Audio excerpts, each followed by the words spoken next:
ರಾಜ್ಯದಲ್ಲಿ ಮುಂದಿನ ದಿನಗಳಲ್ಲಿ ಹವಾಮಾನ ಮುನ್ಸೂಚನೆ ಯಾವ್ಯಾವ ಜಿಲ್ಲೆಗಳಲ್ಲಿ ಎಷ್ಟು ಪ್ರಮಾಣದ ಹಿಂಗಾರು ಮಳೆ ಬೀಳುತ್ತೆ ಅನ್ನೋದ್ರ ಬಗ್ಗೆ ಸಂಪೂರ್ಣವಾದಂತಹ ಮಾಹಿತಿಯನ್ನು ಕೊಡಲಿಕ್ಕೆ ನಮ್ಮೊಂದಿಗೆ ಹವಾಮಾನ ಇಲಾಖೆಯ ಹಿರಿಯ ಅಧಿಕಾರಿಗಳಾದಂತಹ CS ಪಾಟೀಲ್ ಅವರಿದ್ದಾರೆ. ಅವರೇ ನಾವು ಮಾತನಾಡಿಸೋಣ.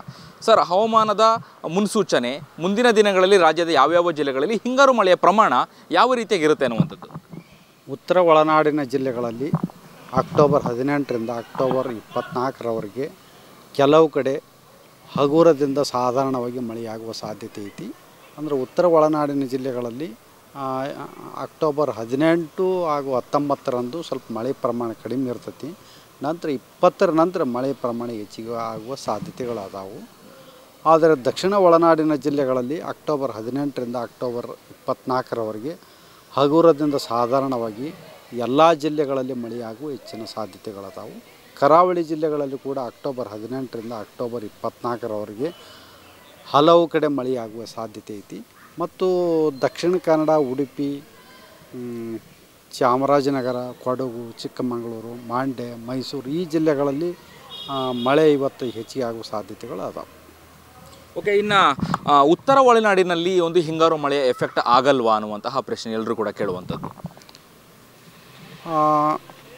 ಉತ್ತರ ಒಳನಾಡಿನ ಜಿಲ್ಲೆಗಳಲ್ಲಿ ಆಗಸ್ಟ್ 18, 19ರಂದು ಮಳೆಯ ಪ್ರಮಾಣ ಕಡಿಮೆ ಆಗುವ ಸಾಧ್ಯತೆ ಐತಿ. ನಂತರ ಆಗಸ್ಟ್ 20ರಿಂದ ಆಗಸ್ಟ್ 24ರವರೆಗೆ ಉತ್ತರ ಒಳನಾಡಿನ ಜಿಲ್ಲೆಗಳಲ್ಲಿ ಕೂಡ ಹಗುರದಿಂದ ಸಾಧಾರಣವಾಗಿ ಎಲ್ಲ ಜಿಲ್ಲೆಗಳಲ್ಲಿ ಮಳೆಯಾಗುವ ಸೂಚನೆಗಳು ನಮಗೆ ಕಂಡು ಬಂದಿವೆ.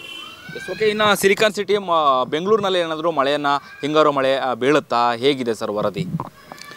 ಬೆಂಗಳೂರಿನಲ್ಲಿ ಕೂಡ ಆಗಸ್ಟ್ 18ರಿಂದ ಆಗಸ್ಟ್ 24ರವರೆಗೆ ಹಗುರದಿಂದ ಸಾಧಾರಣವಾಗಿ ಕೆಲವು ಕಡೆ ಮಳೆಯಾಗುವ ಸಾಧ್ಯತೆ ಐತಿ. ಮತ್ತು ಆಗಸ್ಟ್ 20ರ ನಂತರ ಬೆಂಗಳೂರಿನಲ್ಲಿ ಕೂಡ ಮಳೆಯ ಪ್ರಮಾಣ ಏರಿಕೆ ಆಗುವ ಸಾಧ್ಯತೆಗಳು ಅದಾವೆ. ಓಕೆ, ಹಿಂಗಾರು ಮಳೆ ರೈತರಿಗೆ ಅನುಕೂಲನ ಅನಾನುಕೂಲನ ಅನ್ನುವಂಥದ್ದು ಸರ್? ಅಲ್ಲ, ಹಿಂಗಾರು ಮಳೆ ಕೆಲವೊಬ್ಬರಿಗೆ ಅನುಕೂಲನ ಆಗ್ಬೋದು, ಕೆಲವೊಬ್ಬರಿಗೆ ಅನಾನುಕೂಲನ ಆಗ್ಬೋದು. ಕೆಲವೊಬ್ಬರಿಗೆ ಈ ಮಳೆ ಬೇಕಾಗಿರ್ತದೆ. ಕೆಲವೊಬ್ಬರಿಗೆ ನೀರು ಹಾಯಿಸೋದ ಬದಲಿ ಮಳೆ ಕೆಲವೊಮ್ಮೆ ಉಪಯೋಗ ಆಗ್ಬೋದು. ಕೆಲವೊಮ್ಮೆ ರಾಶಿ ಮಾಡೋರಿಗೆ ಮತ್ತು ಕಟಾವು ಮಾಡೋರಿಗೆ ಇದು ಕೆಲವೊಮ್ಮೆ ಅನಾನುಕೂಲನೂ ಆಗ್ಬೋದು. ಓಕೆ, ಓವರಾಲ್ ಮುಂಗಾರು ಮಳೆ ನಂತರದಲ್ಲಿ ಹಿಂಗಾರು ಮಳೆ ಎಷ್ಟು ತಿಂಗಳ ಕಾಲ, ಎಷ್ಟು ದಿನಗಳ ಕಾಲ ರಾಜ್ಯದಲ್ಲಿ ಇರುತ್ತೆ ಅನ್ನುವಂಥದ್ದು? ಉತ್ತರ ಒಳನಾಡಿನ ಜಿಲ್ಲೆಗಳಲ್ಲಿ ಅಕ್ಟೋಬರ್ ಪೂರ ಹಿಂಗಾರು ಮಳೆ ಮುಂದುವರಿಯುವ ಸಾಧ್ಯತೆ ಐತಿ.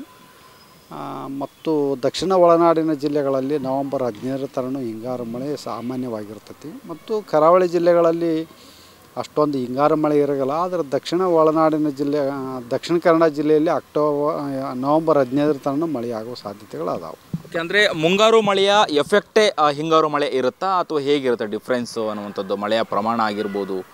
ಈಗಾಗಲೇ ಮುಂಗಾರು ಮಳೆಯಲ್ಲಿ ನಾವು orange alert, red alert, yellow ಅಲರ್ಟನ್ನು ನೋಡಿದ್ದೀವಿ. ಹಿಂಗಾರು ಮಳೆ ಅಷ್ಟು ಎಫೆಕ್ಟ್ ಆಗುತ್ತಾ, ಹೇಗೆ? ಹಿಂಗಾರು ಮಳೆ ಸಾಮಾನ್ಯವಾಗಿ ಆಂಧ್ರ ಪ್ರದೇಶ ಮತ್ತು ತಮಿಳುನಾಡಿನಲ್ಲಿ ಜಾಸ್ತಿ ಮಳೆ ತರಿಸುತ್ತೆ. ನಂತರ ದಕ್ಷಿಣ ಒಳನಾಡಿನ ಜಿಲ್ಲೆಗಳಲ್ಲಿ ಕೂಡ ಒಂದು ಸ್ವಲ್ಪ ಮಳೆ ತರಿಸುತ್ತೆ. ಆದರೆ ಅಷ್ಟೊಂದು ಭಾರಿ ಮಳೆ ಆಗುವ ಸಾಧ್ಯತೆಗಳು ಕಡಿಮೆ. ಇದು ಭಾಳ ಅಲ್ಪಾವಧಿ ಮಳೆ. ಒಂದು ಅಕ್ಟೋಬರ್ 15ರಿಂದ ಡಿಸೆಂಬರ್ 15 ಹಿಂಗೆ ಇಷ್ಟ ಮಳೆ ಬರುತ್ತೆ. ಆದರೆ ಅಷ್ಟೊಂದು ಭಾರಿ ಈ ನೈಋತ್ಯ ಮಾನ್ಸೂನ್ನಷ್ಟು ಅಷ್ಟೊಂದು ರಭಸವಾಗಿರೋದಿಲ್ಲ. ಧನ್ಯವಾದಗಳು. ಇದಿಷ್ಟು CS ಪಾಟೀಲ್ ಅವರ ಮುಂಬರುವಂತಹ ದಿನಗಳಲ್ಲಿ ರಾಜ್ಯದಲ್ಲಿ ಹಿಂಗಾರು ಮಳೆಯ ಮುನ್ಸೂಚನೆ ಯಾವ ರೀತಿ ಇದೆ ಅನ್ನೋದ್ರ ಬಗ್ಗೆ ಮಾತನಾಡಿದರು. ಕ್ಯಾಮರಾ ಪರ್ಸನ್ ಮನೋಜ್ ಜೊತೆ ಅಭಿಜಿತ್ ಗಣೇಶ್, ಕರ್ನಾಟಕ ಟಿವಿ, ಬೆಂಗಳೂರು.